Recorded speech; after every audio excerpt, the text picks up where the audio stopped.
ചെറുചേമ്പിൻ്റെ താളുകൾക്ക് ഒരു മണ്ടരിങ്ങ പ്രാണി പോലെ ഒരു പ്രാണി ഉറുമ്പുമായിട്ട് ബന്ധപ്പെട്ടത് വന്നായിട്ട് കഴിഞ്ഞ ദിവസം പോസ്റ്റ് ചെയ്തിരുന്നു. അതിനിപ്പോൾ ചെയ്യുന്ന വിദ്യയാണ് ഈ കാണിക്കുന്നത്.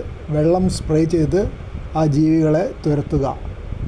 കഴിഞ്ഞ ദിവസം ഞാനെന്താ ചെയ്തതെന്ന് വെച്ചാൽ കടയിൽ നിന്ന് വാങ്ങിച്ചൊരു പ്ലാന്റ് ഗാർഡൻ ഒരു ചെടികളെ സംരക്ഷിക്കാനുള്ളൊരു സ്പ്രേ ഉണ്ടായിരുന്നു.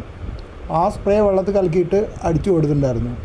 പക്ഷേ ആ ഇലയുടെ അടിയിലൊക്കെ അടിക്കാൻ വേണ്ടിയിട്ട് ഇലയൊക്കെ ഒന്ന് തിരിക്കേണ്ടിയൊക്കെ വന്നിരുന്നു. അപ്പോൾ ഇലയുടെ താള് ഒടിഞ്ഞിട്ടൊക്കെ ഉണ്ടായിരുന്നു. അതുകൊണ്ടാണോ എന്താണെന്നറിയില്ല, അന്നുണ്ടായിരുന്ന ഇലകളൊക്കെ വാടി. അപ്പോൾ ഇനിയിപ്പോൾ പുതിയ ഇലയ്ക്ക് അത് ചെയ്യാൻ എനിക്കൊരു ധൈര്യം പോരാ. അപ്പോഴാണ് ഈ സൂത്രം. ഞാൻ സ്ഥിരമായിട്ട് പയറിന് മണ്ടരിങ്ങ വരുമ്പോൾ ഈ ചെറിയ കറുത്ത പ്രാണികളെ ഞാൻ മണ്ടരിങ്ങ എന്നാണ് ചെറുപ്പത്തിൽ പറഞ്ഞു കേട്ടിട്ടുള്ളത്. അപ്പോൾ അത് വരുമ്പോൾ ചെയ്യാറുള്ളത് ഇങ്ങനെയാണ്, സ്പ്രേ ചെയ്ത് കൊടുക്കും. പക്ഷേ അതൊരു മെനക്കെട്ട പണിയാണ്. ദിവസത്തിൽ 2-3 തവണയൊക്കെ ചെയ്യേണ്ടി വരും, എന്നാലേ അത് വിട്ട് നിൽക്കുള്ളൂ.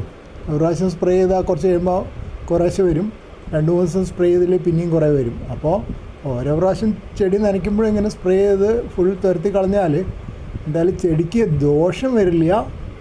അതേസമയത്ത് കുറച്ച് വെള്ളം നഷ്ടമാവുന്നല്ലേ ഉള്ളൂ.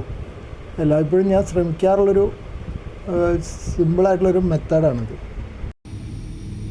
ചേമ്പിൻ്റെ താളിലും കണ്ടില്ലേ പുതിയൊരു തരം ജീവികൾ.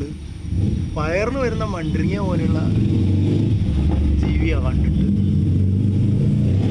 സൂം ചെയ്ത് നോക്കുമ്പോൾ ഏകദേശം അതുപോലെ തന്നെ ഉണ്ട്, പക്ഷേ ചെറുതാണ്, അതിനെക്കാണ്ട് ചെറുതാണ്. ഇതിൻ്റെ പിന്നാലെ ഈ ഉറുമ്പ് നടക്കുന്നുണ്ട്. അപ്പോൾ ഇതുമായിട്ട് ഉറുമ്പിൻ്റെ ഒരു ബന്ധമുണ്ടെന്നാണ് തോന്നുന്നത്. സാധാരണ പയറിന് വരുന്ന മണ്ടരിങ്ങ അഥവാ ഫിഡുകൾക്ക് ഉറുമ്പുമായിട്ട് ബന്ധമുണ്ട്, ഉറുമ്പിൻ പശു എന്നൊക്കെ പറയാറുണ്ട്.